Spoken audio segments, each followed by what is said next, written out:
안녕하세요. 이현헌 교수의 경제포럼 함께 해주셔서 감사합니다.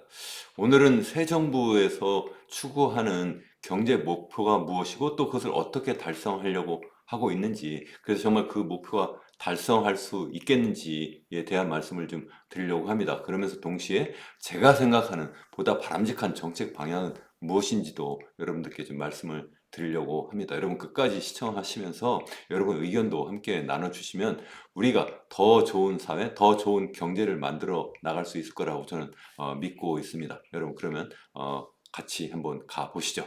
자, 그러면 첫 번째 화면 제가 제목을 이렇게 잡아봤습니다. 새 정부의 3대 경제 목표.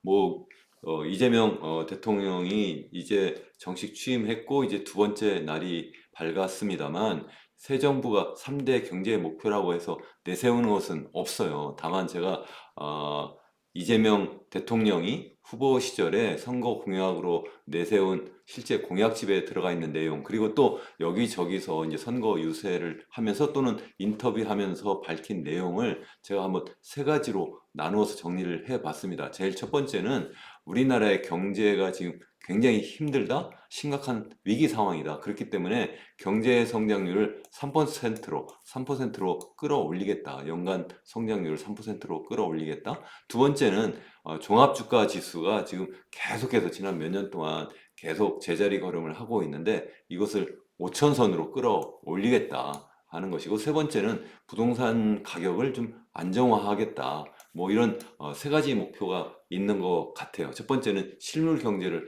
살아나도록 이렇게 해보겠다. 두 번째는 실물 경제가 이제 자산 시장에 표현이 되는데, 첫 번째는 주식이잖아요. 그래서 주식 가격을 좀 끌어올리겠다. 두 번째는 이제 자산 시장 중에 이제 부동산 가격인데, 이 부동산 가격은 끌어올리는 것이 좋은 것이 아니잖아요. 이미 너무 많이 올랐다. 그러니까 이것을 좀 안정화시키겠다. 이렇게 지금 현재 목표를 세우고 있는 것 같아요. 적어도 제가 이해하는 바로는, 다시 한번 말씀드리지만 실제 이렇게 3대 목표라고 내세우고 있지는 않습니다. 다만 제가 정리해 봤을 때 그렇다는 건데요. 그렇다면 제일 첫 번째, 경제 성장률을 3%로 끌어올리겠다 이렇게 지금 하고 있는데 이것이 과연 가능한지 한번 보도록 하죠. 실제 대통령이 취임하면서 어제 취임사에서 밝힌 여러 가지 내용 중에 이제 단어를 좀 보면 특별히 성장이라고 하는 단어를 무려 22번, 22번을 썼다고 하는 거예요. 두 번째는 세계라고 하는 단어를 17번,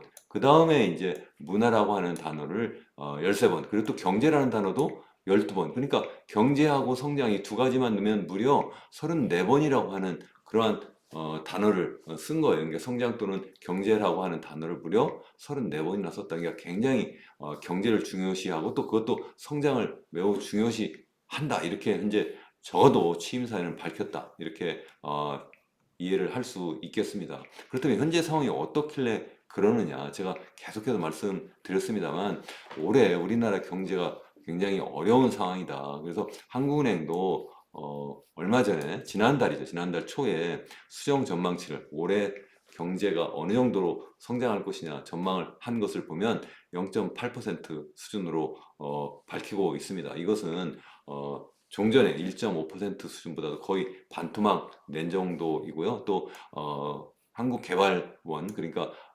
KDI죠. KDI에서도 0.8% 정도로 얼마 전에 한 2주 정도 전에 전망치를 수정해서 밝히고 있습니다. 그리고 이제 IMF도 이제 그러니까 국제통화기금이죠. 이제 해외 이제 유력한 이제 중앙은행이라고도 볼 수 있는 IMF가 1.0% 정도 우리나라의 경제 성장 전망치를 밝히고 있고, 또 OECD도 엊그저께 우리나라의 경제 성장이 기존에 뭐 1.5% 한다고 하더니 이제 1.0%로 내려잡았습니다. 그러니까 국내외 모두 다 적어도 1% 또는 1% 밑으로 좀 경제 성장률이 떨어질 거다 이렇게 현재 보고 있는 건데, 이 정도면 지난해 2.0%에 비해서 반토막 나는 정도이고요. 실제 0.8% 정도면 매우 낮은 수준인데 이것보다도 더 낮을 것 같다 제가 계속해서 말씀을 드렸습니다.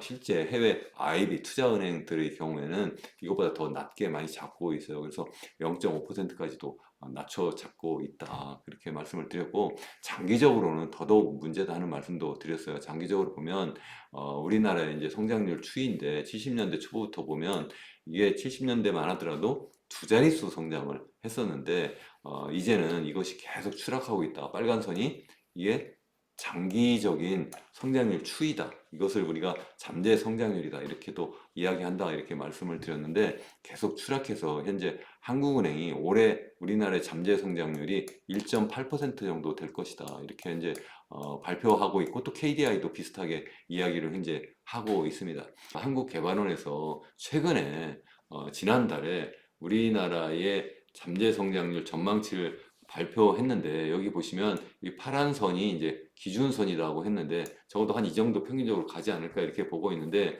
올해는 지금 아까 말씀드린 것처럼 한 1.8% 정도 잠재 성장률인데 이게 계속 추락해서 30년대 중반 정도 가면 0%대로 떨어지고 40년대 중반으로 가면 0% 밑으로 떨어질 거다 이렇게 보고 있어요. 그 이유는 제가 계속해서 말씀드리지만 첫 번째는 저출산 고령화 때문에 그렇다. 그래서 인구가 줄고 있고, 특히 젊은 인구가 일할 수 있는 인구가 줄어들고, 반면에 부양해야 될 고령 인구가 자꾸 늘어나니까 그렇다 이렇게 말씀을 드렸고, 두 번째는 그러한 가운데 그래도 계속해서 미래 먹거리 투자하고 또 R&D 투자를 많이 하면 되는데 그렇게 하지 않고 계속 시멘트 쌓는 방식으로 경제 성장을 해왔기 때문에 그렇다 이렇게 말씀을 드렸고, 세 번째는 우리나라가 인재를 제대로 정말 디지털 사회에 걸맞는 창의적인 인재를 만들어야 되는데 그렇게 하지 못했다 이런 말씀을 계속 드렸잖아요. 그런 것들이 복합적으로 종합적으로 작용해서 계속 이제 추락한다 이렇게 말씀을 드릴 수밖에 없는 거고, 실제 여기 KDI에서는 실제 우리가 좀 전에 말씀드린 그런 생산성을 향상시키는 거나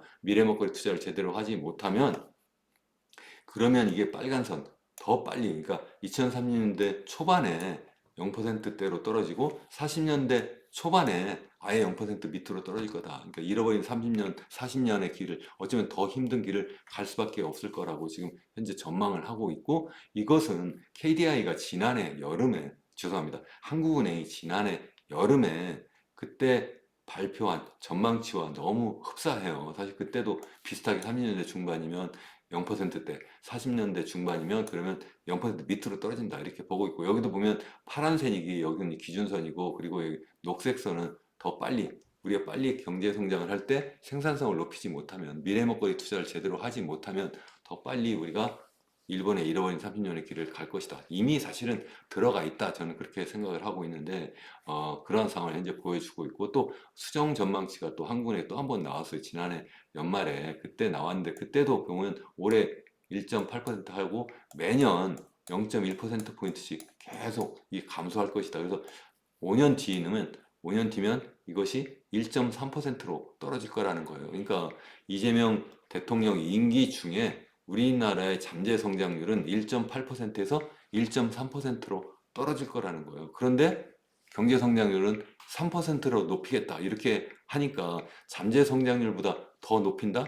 이게 쉽지 않은 이야기예요. 사실은 잠재 성장률이라고 하는 것은 그 나라가 갖고 있는 자원을 이용해서 물가 상승을 야기하지 않고 최대 성장할 수 있는 성장률을 우리가 잠재 성장률이라고 이야기하는데, 그게 계속 추락하는데 이게 어떻게 3%를 성장할 수 있겠느냐 이렇게 일단 의심할 수밖에, 그렇게 이야기를 할 수밖에 없는 거죠. 그렇다면 어떻게 하려고 하느냐. 그래서 경제 성장률은 크게 보면 단기, 장기 이렇게 나눌 수 있고, 또 구체적으로 더 세부적으로 나누면 단기, 중기, 장기 이렇게 나눠볼 수가 있는데, 단기는 주로 수요 측면, 수요를 어떻게 부양할 거냐. 그러니까 앞서 제가 보여드린 여기 그림에서 보시면 여기 이제 단기적으로 왔다 갔다 하잖아요. 그거 갖다가 이제 올해 경기 변동이라고 하는데, 특히 올해는 지금 0.8도 못할 것 같다 이렇게 제가 말씀을 드렸는데, 그 이야기는 잠재 성장률 1.8보다 더 밑에 떨어졌으니까 이미 경기가 침체 상황으로 지금 들어가 있는 건데, 이것을 끌어올려야 된다 이렇게 계속 이야기를 현재 이제 현 정부, 신정부에서 하고 있는 거고요. 그러게 왜 이렇게 떨어지느냐? 이건 GDP의 수요 측면에서 문제가 있다. 첫 번째는 소비 수요가 너무 죽었고, 두 번째는 투자 수요가 죽었고, 세 번째는 순수출, 외국으로 수출도 제대로 되지 않기 때문에 그렇다. 이제 그렇게 말씀을 계속 드려왔습니다. 그래서 다시 이제 앞선 화면으로 다시 가보시죠. 그래서 현재 하려고 하는 것은 뭐냐면 단기적으로 이제 경제 성장률을 높이기 위해서 추경을 편성하겠다. 이미 지난달에 국회에서 추경을 편성했잖아요. 그래서 13조 8천억 원 정도 추경을 편성을 해서 이제 집행하기 시작을 곧 할 텐데 그것 말고 하반기에 한 30조 원 정도 추가로 추경을 편성을 해서 그것을 돈을 풀겠다 이렇게 이제 이야기를 현재 하고 있습니다. 구체적으로 아직 뭐 금액까지 정해지지 않은데 적어도 추경을 한 그 정도 하지 않을까 이제 이렇게 전망을 하고 있는데 그게 바로 뭐냐면 수요 측면에서 보면 소비, 투자, 순수출 그리고 정부 지출이라고 있거든요. 그래서 정부 지출을 늘리면 그것이 이제 숙소 효과를 어느 정도 나타내면서 경기 부양하는 효과가 있다 이렇게 이야기를 할 수 있는 거고요. 그래서 그게 이제 하나가 있고 또 하나는 이제 정책 자금 대출을 열심히 해서 그 이제 추경을 편성한 거 가지고 쓰겠다는 거죠. 그거 가지고 이제 채무 조정도 해주고 일부는 아예 탕감을 해주겠다. 그러니까 아예 없는 걸로 하겠다 이런 거잖아요. 특히 이제 소상공인이라든가 자영업자들이 지난번 코로나 때 뭐 이때 굉장히 힘들었고 그러니까 이들을 위한 아예 채무 조정 더 나아가서는 아예 빚을 아예 탕감 아예 깎아주겠다 이렇게 하고 있습니다. 그리고 이제 세 번째는 지역화폐를 도입해서 지역 경제를 지역 상권을 좀 살리겠다 이렇게 지금 하고 있어요. 이런 것들이 다 지금 첫 번째 정부 지출을 늘리는 거고 이 두 가지는 이제 기본적으로 소비 수요를 좀 살려보자 이제 그렇게 하는 건데요. 그리고 네 번째는 이제 수출 문제인데 수출이 이게 제대로 안 되니까 이제 트럼프발 이제 관세 전쟁 현재 지금 통상 협상을 현재 하고 있잖아요. 관세 협상 그 플러스에서 여러 가지 비관세 장벽이라든가 여러 가지 이제 협상을 현재 하고 있는데 이제 새 정부에서 이제 더 본격적으로 이렇게 함으로 해서 어떻게 하든지 간에 충격이 좀 적도록 하겠다. 현재 그렇게 하고 있습니다. 그래서 실제 취임한 첫날 비상경제 점검 태스크포스를 만들어서 2시간 20분 동안 회의를 했다. 뭐 그렇게 신문 보도가 있었네요. 거기서 보니까 주로 통상 현안하고 추경 관련한 논의를 했다. 바로 이 네 가지입니다. 그래서 통상을 어떻게 할 거냐, 그리고 추경 편성에서 돈을 어디에 어떻게 쓸 거냐, 그랬을 때에 어떤 효과가 있겠느냐, 뭐 그런 토론을 했다는 거예요. 그것이 이제 단기적인 이제 측면에서 해보려고 하는 거다. 중기적으로는 그거 말고 이제 인공지능 대전환을 한다. 그래서 AI 강국을 만들겠다. 전 세계 3대 강국으로 도약시키겠다. 뭐 이렇게 이야기를 하고 그 두 번째 이제 글로벌 소프트 파워를 빅 5로 하겠다. 그러니까 결국 같은 얘기죠. 이건 3강이라 표현했고 여기는 5 그러니까 5강으로 하겠다. 적어도 글로벌 소프트 파워에서 5강으로 하겠다. 즉 문화 쪽에 이제 그런 강국을 만들겠다. 세 번째는 K 방산을 또 국가 대표 산업으로 육성하겠다. 이게 지금 공약집에 있는 것을 그대로 이제 표현을 옮기다 보니까 이렇게 되었는데 저 같으면 그냥 아예 AI 3강 그리고 문화 5강 그리고 뭐 K 방사는 또 뭐 전 세계 뭐 또 5강으로 하든지 뭐 이렇게 좀 같은 식으로 표현하면 좋겠는데 좀 아쉬운 면이 있습니다만 그런 다음에 그걸 하기 위해서 안정적인 R&D 예산을 계속 확대하겠다. 그리고 국가 연구 개발도 계속 더 많이 하겠다. 그리고 이제 벤처 투자 시장을 더 육성해서 글로벌 4대 벤처 강국으로 만들겠다. 전부 다 야심만만한 계획이에요. 실제 과연 가능할까? 이것은 이제 두 번째 문제고 어쨌든 목표를 그렇게 세웠다는 거고 그리고 이제 농업도 이제 우리는 적어도 이것을 완전히 회피할 수 없으니까 이 농업을 미래 산업으로 좀 전환 육성을 해보겠다. 뭐 매번 정부가 바뀔 때마다 했던 이야기이긴 한데 그리고 또 이제 관광 산업도 이것도 어떻게든 더 활성화해서 지역 경제도 좀 살려보겠다. 뭐 이런 거고 또 앞선 그 통상 문제 있잖아요. 당장은 일단 관세율을 어떻게 조정할 거냐 이런 건데 그것 말고도 이제는 뭐 미국과 중국에 너무 치우친 우리나라의 수출 시장을 좀 더 다변화하고 또 그리고 또 산업도 너무나 우리나라는 반도체, 자동차, 철강, 화학, 알림 뭐 이런 것 쪽으로 몇 개로 이렇게 너무나 국한되어 있잖아요. 이것을 어떻게 지역을 확산하고 어떻게 또 산업을 고도화해서 더 새로운 산업을 만들 거냐 이런 것도 이제 해보겠다. 뭐 이렇게 현재 적어도 공약집에 그리고 또 여러 가지 이제 선거 유세 기간에 나와 있던 내용으로 보면 제가 정리해 보면 그렇습니다. 그런데 이제 이것 말고도 이제 장기적으로는 제가 앞서 말씀드린 것처럼 장기적으로는 이게 수요가 아니라 공급이잖아요. 공급은 결국 뭐예요? 우리나라의 저출산 고령화 때문에 우리가 장기적인 이 성장률이 계속 추락한다. 잠재 성장률이 계속 추락해서 지금 0%대로 지금 현재 가고 있다. 이렇게 말씀드렸는데 그게 결국은 첫 번째 근본적인 원인은 저출산 고령화 때문에 그렇다. 그러니까 결국은 출생률을 높이는 게 굉장히 중요한 정책인 거. 이게 성장 정책이기도 한 거예요. 장기적으로. 그래서 그것을 생각해보면 첫 번째 우리 아이 자립 펀드를 만든다. 그것도 단계적으로 만든다. 뭐 단기적으로는 우선 뭐 몇 세까지 구체적인 계획이 안 나와 있습니다. 장기적으로 뭐 17세까지 일정 아이에게 이제 자립 펀드를 만들어 주겠다. 이건 제가 사실은 2017년부터 계속 주장해온 바를 일부 받아들인 거라고 볼 수도 있어요. 그러니까 저는 계속해서 말씀드리잖아요. 제가 여러 영상에서 우리나라가 정말 합계 출산율을 높이기 위해서는 첫 번째는 우리가 일자리를 젊은이에게 일자리를 안정적으로 공급해야 되고 두 번째는 살 수 있는 집을 안정적으로 공급을 해야 되고 세 번째는 사교육 줄이고 입시 과외를 줄이고 동시에 또 너무나 많이 든 그러한 양육비, 교육비를 일정 부분 사회가 책임져 줘야 된다 이렇게 말씀드렸고 네 번째 마지막으로 일과 가정이 병립할 수 있도록 양립할 수 있도록 하는 그런 환경을 만들어 준다 이렇게 말씀드렸는데 그 세 번째 관련해서 양육비가 너무 많이 드니까 사회가 책임지는 그러한 측면에서 제가 매달 100만 원씩 1년에 1200만 원 그리고 20세까지 하면 2억 4천만 원을 아이에게 계속 성장할 때까지 계속 매달 한꺼번에 목돈 주면 또 이거 가지고 또 부모가 엉뚱한 데 쓰니까 이걸 갖다가 실제 아이가 커 나가는 데 쓸 수 있도록 그래서 부모가 아이를 낳았기 때문에 이것이 그때부터 완전히 혼자 독박 쓰는 것이 아니라 사회가 함께 책임지고 그래서 부모도 행복하고 아이도 행복하게 클 수 있는 그런 환경을 만들어 주자. 이것은 우리나라뿐만 아니라 뭐 독일이라든가 캐나다라든가 선진국도 지금 다 하고 있어. 그런 나라는 합계 출산율이 1.5명대이고 우리는 0.7명대인데도 불구하고 아직 그렇게 하지도 않고 있다. 이렇게 말씀드렸는데 아쉽지만 어쨌든 한다. 이렇게 이야기를 하고 있고 두 번째 제가 계속 말씀드리잖아요. 이 집이다, 집.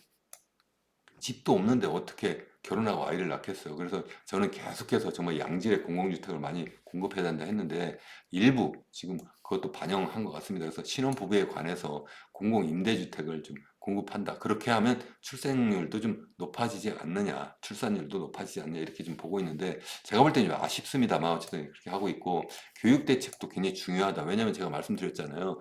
결국은 우리나라의 잠재 성장률을 높이기 위해서는 젊은 인구가 자꾸 늘어나야 되고 두 번째는 젊은 인구가 무조건 늘어나는 게 아니라 제대로 창의적인 인재가 늘어나야 되잖아요. 그게 정말 중요하다. 창의적인 인재가 늘어나기 위해서는 교육이 개혁이 아니라 개혁을 넘어서 혁명을 해야 된다. 이렇게 말씀드렸는데 서울대 10개 만들기 프로젝트를 한다. 이렇게 현재 했는데 이렇게 하는 것이 아니라 제가 말씀드린 것처럼 사립대는 완전히 간섭도 하지 말고 지원도 하지 말고 정말 자유롭게 전 세계 최고의 대학들과 경쟁할 수 있는 환경을 만들어주고 그 대신 국립대는 서울대를 포함해서 거점 국립대들이 하나의 한국대학으로 전부 다 만들면 좋겠다. 한국대 뭐 캠퍼스 이름만 바꾸고 그 졸업장은 똑같이 나가고 또 그래서 교수와 학생이 자유롭게 거기에서 이동하면서 공부할 수 있도록 이렇게 하는 것이 좋지 않을까. 여기서는 서울대 10개 만들기 이렇게만 하면 거기서 무조건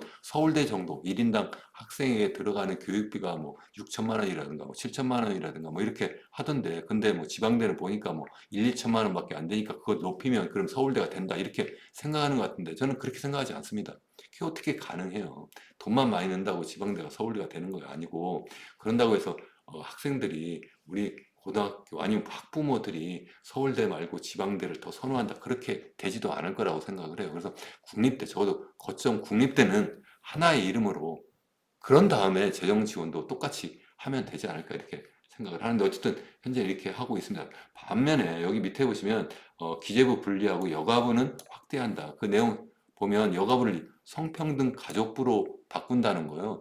아 이건 좀 아쉽습니다. 제가 계속해서 말씀드렸는데 인구 가족부를 만들면 좋겠다. 그래서 인구 문제를 다루는데 여성 가족부를 이제 흡수해가지고 적어도 일과 가정의 문제도 거기에 포함하고 또 고령 인구 문제도 포함해야 되니까 인구 가족부로 이렇게 하면 좋겠다. 거기에서 제가 앞서 말씀드린 것처럼 일자리 문제, 그리고 집 문제, 그리고 세 번째 아이를 키우는 교육, 양육의 문제, 그리고 네 번째 일과 가정의 양립 문제 이것을 종합적으로 다뤄야 되는데 어떻게 여가부를 이것을 성평등 가족부로 바꾸는지 이건 좀 아쉽습니다. 저 같으면 지금이라도 인구 가족부로 이렇게 만들어서 적극적으로 좀 가족의 문제 그리고 더 나아가서는 우리 이 인구 문제 어떻게든지 출산율을 높이는 그러한 정책을 과감하고 종합적으로 좀 만들면 좋겠다 이렇게 생각을 합니다. 그래서 결국은 제가 종합 평가를 해보면 경제 성장률 3% 달성하기 위해서는 단기, 중기,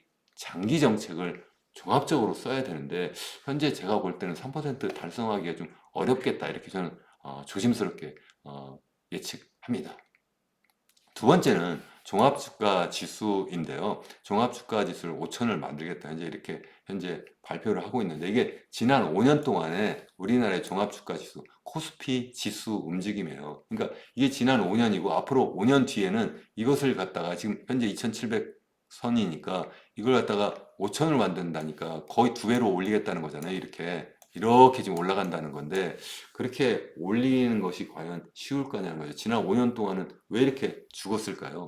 그것을 한번 생각을 해보시면 뭐 여러 가지 원인이 있는데 우선 대책부터 한번 보시죠. 어떤 대책으로 이걸 끌어올릴 수 있나? 사실 별다른 대책이 없어요. 앞선 경제 성장률을 3% 만들면 좀 올라갈 수 있겠는데 그것도 제가 볼 때는 쉽지 않을 거라고 일단은 전 보고 있는데 앞으로 대책이 적어도 선거 공약 집에 나와 있는 것, 또 아니면 유세 기간에 나와 있는 거 말고 정말 제대로 된 정책이 나오면 또 가능할 수도 있겠는데 현재 상태로는 아쉬운 점이 있다. 이렇게 저는 일단 말씀드리고 앞으로도 계속해서 그와 관련된 말씀을 좀 드릴 겁니다. 저는 그래서 뭐 어떤 특정 정부에 대해서 제가 일방적으로 비판하는 것이 아니라 지난번 정부 때도 여러 부동산 관련 정책이라든가 다른 여러 정책에 대해서 계속 제가 비판 어린 그러한 의견을 계속 드렸습니다만 이번 새 정부에 대해서도 기왕이면 우리 국민을 위해서 새 정부를 위한 것이 아니라 우리 국민을 위한 우리 국가를 위한 그러한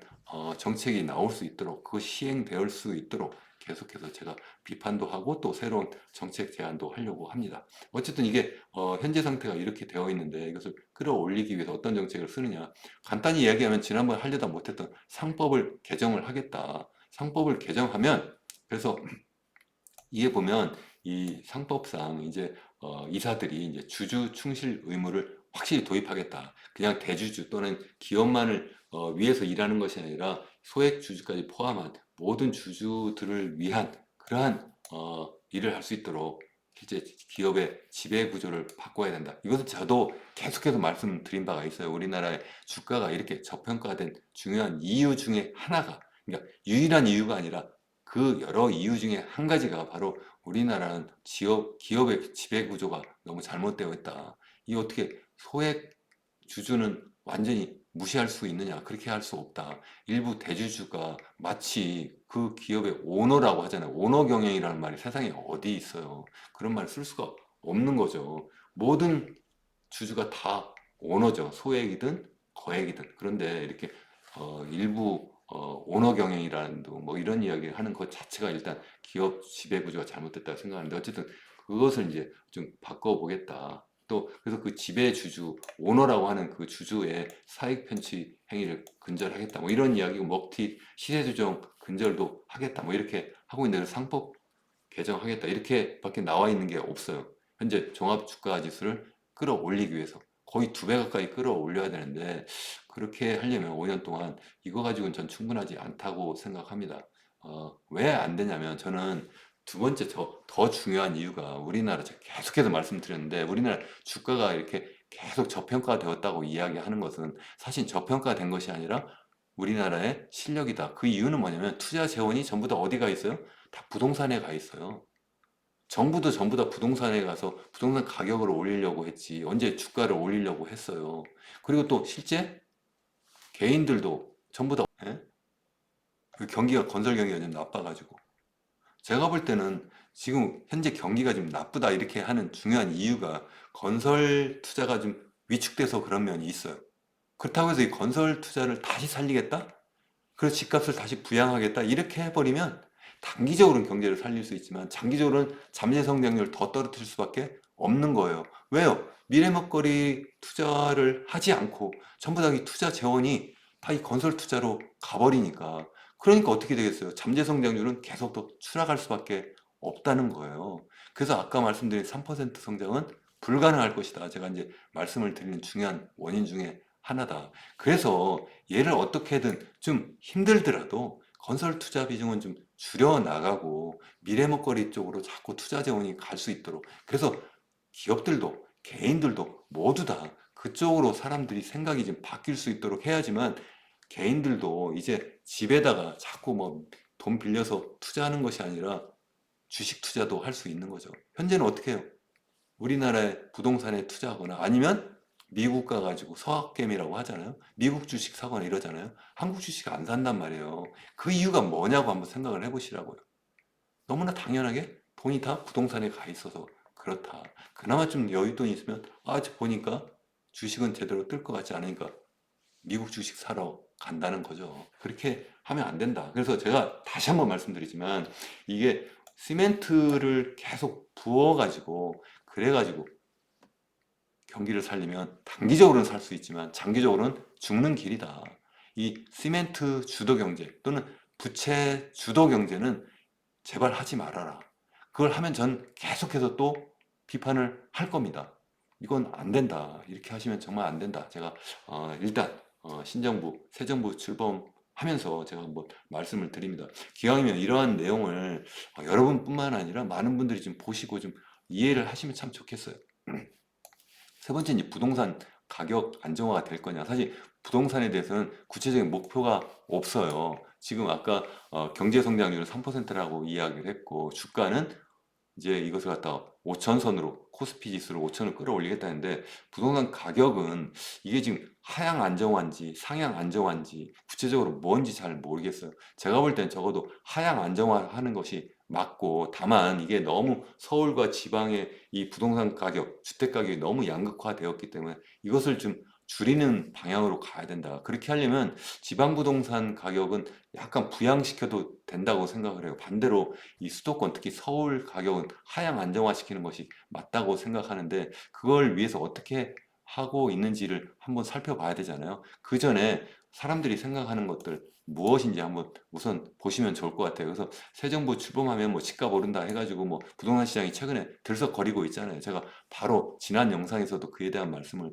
드렸는데 실제 보면 민주당 정부 때 노무현 정부 또 문재인 정부 때 보면 집값이 엄청나게 튀어 올랐어요. 여기 보면 빨간색이 전국이고 이제 하늘색이 수도권이라고 되는데 수도권 말고 서울만 보면 이게 이 연간이에요. 연간 성장률이. 여기 보면 연간 1년에 뭐 30%씩 이렇게 수도권 상승했는데 서울 같은 게 30이 아니라 뭐 50% 이렇게 막 상승한 거예요. 문재인 정부 때도 마찬가지 서울은. 그래서 노무현 정부 때도 그렇고 문재인 정부 때도 그렇고 그 임기 동안에 제가 볼 때는 서울, 강남 같은 경우에는 한 3배 정도 다 올랐어요. 그러니까 노무현 정부 때도 3번 오르고 3배 오르고 문재인 정부 때도 3배 오른 거예요. 그게 사실이에요. 보시면 여기 뭐 이명박 정부 때나 박근혜 정부 때 그때에 비해서 엄청나게 많이 올랐잖아요. 이게 연간 상승률이 어떻게 이렇게 나올 수 있겠는지. 그걸 5년으로 이렇게 전부 확산해 버리면 굉장히 상승률이 높다. 더군다나 여기 서울이 안 나와 있는데 그것도 서울 강남은 안 나와 있는데 이것보다 훨씬 더 높다는 거죠. 그러니까 사람들이 이거 다시 이거 민주당 정부가 다시 들어섰으니까 또 집값이 또 오르는 거 아니야? 이렇게 생각할 텐데 이러한 인식을 완전히 초반에 깨뜨려야 된다. 저는 그렇게 생각을 하는데요. 그래서 뭐라고 이야기하는지 보면 첫 번째는 세금으로 집값을 잡지 않겠다. 그러니까 예전에 뭐 노무현 정부나 문재인 정부 때 보니까 뭐 세금을 여러 가지 뭐 종합부동산세를 뭐 더 중과하고 또 그 플러스해서 양도소득세를 막 높였잖아요. 그랬더니 더 집값이 더 많이 올라가더라. 다른 여러 규제를 아무리 많이 해도 이렇게 하면서 이번에는 아예 세금은 아예 건드리지 않겠다. 지금 이렇게 이야기를 하고 있어요. 저는 정말 아쉬운 부분이에요, 이게. 어떻게 세금을 건드리지 않고 집값을 잡죠? 이 세금을 건드리지 않고 어떻게 집값의 양극화를 잡을 수가 있겠는지. 실제 이 서울 집값만 이렇게 오르는 이유는 첫 번째는 이 똘똘한 한 채를 갖고 있는 것이 유리하도록 세제가 되어 있기 때문에 그래요.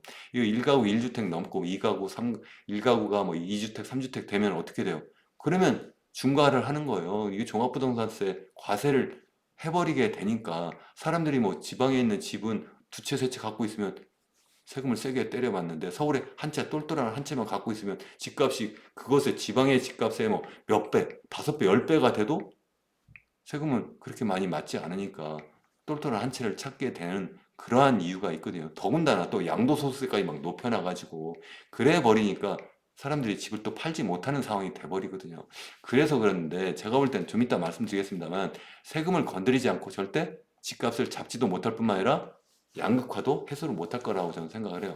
두 번째는 그래도 공급으로 잡겠다 이렇게 이야기를 하고 있어요. 그래서 임기 내 250만 가구 정도 공급하겠다. 이게 공식적인 정책 자료집에 나와 있지 않은데 뭐 여러 그 언론에서 보도된 바로는 적어도 250만 가구를 공급하겠다 이렇게 이야기를 하는데 이것이 과연 민영주택인지 아니면 공공주택인지 그에 대한 이야기도 사실 없어요. 근데 어쨌든 그러한 이야기가 일단 있다. 그거 말고 이제 사기 신도시를 개발하겠다. 또 재개발 재건축 규제도 좀 더 합리화해서 더 많이 그런 재개발 재건축이 일어날 수 있도록 하겠다. 그 다음에 하나 제가 눈여겨볼 수 있는 것은 국민의 제2주소지, 주소제를 만들겠다. 제가 아까 1가구 2주택이 되면 그러면 중과 재산세를 많이 내야 된다 이런 말씀을 드렸는데 적어도 복수 주소제를 만들어서 서울에 집이 있으면서 지방에 한 채를 더 갖고 있으면 그에 대해서는 뭐 중과하지 않겠다 뭐 이런 이야기인데요. 굳이 뭐 이렇게 하지 않아도 되는데 제가 볼 때는 그냥 계속해서 말씀드리지만 재산세를 높이면서 이것을 몇 개 갖고 있느냐가 중요한 것이 아니라 총액 기준으로만 하면 다 문제를 해결을 하는데요. 어쨌든 좀 이따 다시 한번 말씀드리기로 하고 어쨌든 이 제도는 그나마 좀 좋다 이렇게 생각을 하고 그리고 이제 공공주택을 많이 만들겠다 하는데 그것도 임대주택으로 하겠다 이렇게 이야기를 하는데 이건 또 좀 아쉬워요. 저는 공유주택을 많이 져서 이것을 실제 개인이 소유할 수 있도록 이렇게 해야 된다 저는 생각하는데 그 이야기도 좀 이따 더 하겠습니다. 그리고 이제 세종 행정수도를 좀 완성하겠다. 그리고 또 한 가지 이제 5대 초광역권을 만들겠다. 예, 수도권 그리고 또 동남권, 대구 경북권, 그리고 중부권, 호남권 이렇게 나눠서 초광역권으로 이렇게 개발을 하겠다. 그리고 또 이제 3대 특별자치도를 만든다. 그래서 제주도 또 강원도 또 전북 이렇게 뭐 특별자치도 이미 더 특별자치도라고 다 이름 붙여가 있는데 거기 또 한다 이렇게 하는데 이게 저는 모르겠습니다. 이렇게 했을 때 이제 그만큼 더 초광역권이 되면 전체적으로 규모는 더 커진 것처럼 보이는데 실제 개인당 경제 성장을 볼 때 실제 소득 증가를 볼 때 그렇다고 해서 서울이나 수도권에 비해서 이러한 지방의 동남권, 대경권, 중부권, 호남권 아니면 3대 특별자치도가 더 빨리 성장할 수 있을까? 또 그렇지도 않을 것 같은데 어쨌든 그런 정책을 현재 내세우고 있습니다. 그리고 또 이제 이전 공공기관 이게 이제 노무현 정부 때 많이 이제 공공기관을 이전하고 또 문재인 정부 때 했었나요? 그렇게 많이 했었는데 이걸 더 이제 추가하겠다. 이제 그렇게 적어도 공약집에는 나와 있습니다. 근데 제가 이제 계속해서 말씀드리지만 그거 가지고 제가 볼 때는 가격 안정화라든가 아니면 가격의 양극화 그러니까 가격이 너무 서울 중심은 너무 많이 올랐고 또 지방은 또 반대로 지금 미분양이 너무 많이 나와 있는데 그래서 양극화까지 있는데 이것은 아주 간단하다. 제가 볼 때는 첫 번째는 보유세를 좀 높여라. 종합부동산세도 없애도 된다. 그냥 보유세, 재산세를 OECD 평균 정도만 하면 된다. 우리나라는 보유세는 너무 낮고 거래세는 너무 높다 제가 계속 말씀드렸는데 보유세를 OECD 평균 정도로 낮춘다. 이게 뭐 GDP 대비나 아니면 조세 수입 대비로 하는 것이 아니라 주택 가격 대비로 하는 거예요. 주택 가격. 주택 가격 대비 몇 퍼센트를 세금으로 내느냐. OECD 기준으로 보면 우리나라는 보유세가 낮아도 너무 낮아요. 제가 뭐 저의 책 절대유기 주식회사 대한민국 거기에 보면 제가 뉴욕하고 강남에 있는 집 비슷한 집 아파트 뭐 한 40억짜리 비교하면 미국에 있는 뉴욕에 있는 집 그 재산세는요 이게 1년에 우리나라 돈으로 1억 원이 훨씬 넘는데 우리나라 강남 집값은 종합부동산세 해도 최근에 올랐다고 해도 1, 2천만 원 사이거든요. 거의 10배 차이 나요. 10배.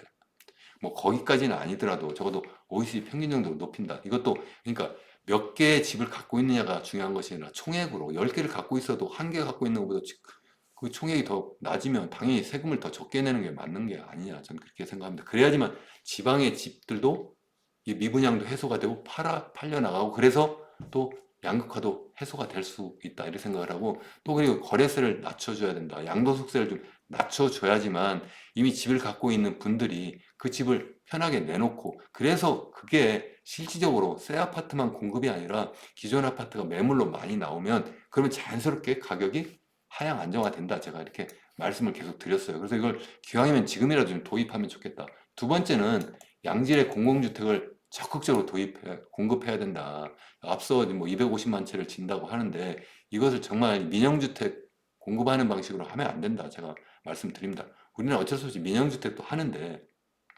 우리나라 뭐 LH라든가 SH라든가 GH라든가 이런 데에서 이것을 토지를 개발하면 이걸 민영 그러니까 주택을 지을 수 있도록 민간업자에게 토지를 비싸게 그걸 뭐 채고가로 이렇게 경매 입찰하는 방식으로 분양하지 말고 스스로 직접 공공주택을 건설해서 이것을 그냥 임대만 하지 말고 실제 그것을 매입할 수 있도록 개인이 싸게 살 수 있도록 하는 그러한 공급을 많이 해야 된다. 제가 그래서 예도 많이 들어드렸어요. 싱가포르 예를 좀 들어봐라. 전체 주택 중에 80%가 공공주택이고 그 중에 90%가 자가주택이다. 제가 이런 말씀도 드렸는데 제 말이 잘 이해가 안 되시면 직접 예전 영상도 좀 봐주시고 아니면 싱가포르 직접 한번 가셔서 한번 그 내용을 상세히 좀 보시면 좋겠다 이렇게 생각을 합니다. 그 세 번째는 제가 지난번 영상에서 말씀드렸는데 지금 외국인들이 특히 이제 중국인들이 많이 우리나라에 들어와서 지금 서울 그것도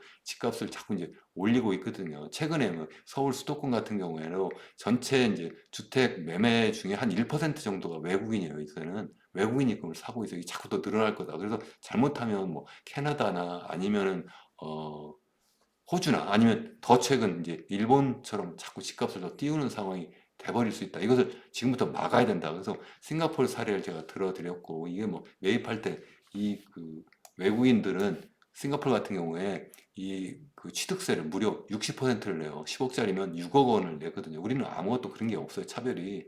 그렇게 하면 안 된다. 제가 말씀드렸고 보유세도 이게 더 높여야 된다. 이러한 외국인에 대해서는 실제 뭐 캐나다 같은 경우에는 아예 외국인은 주택을 매입할 수도 없게 만들어 버렸고 호주는 아예 기존 주택도 매입을 못 하도록 했어요. 캐나다는 뭐 신규 주택이든 신규 분양이든 아니면 기존 주택 다 못하게 하고 이 싱가포르는 이 민영주택 20%밖에 안 되는데 공공주택은 아예 못 사고요. 당연히 민영주택에 대해서 무려 60%의 취득세를 부과를 하거든요. 뭐 그런 방식을 좀 하면 좋겠다.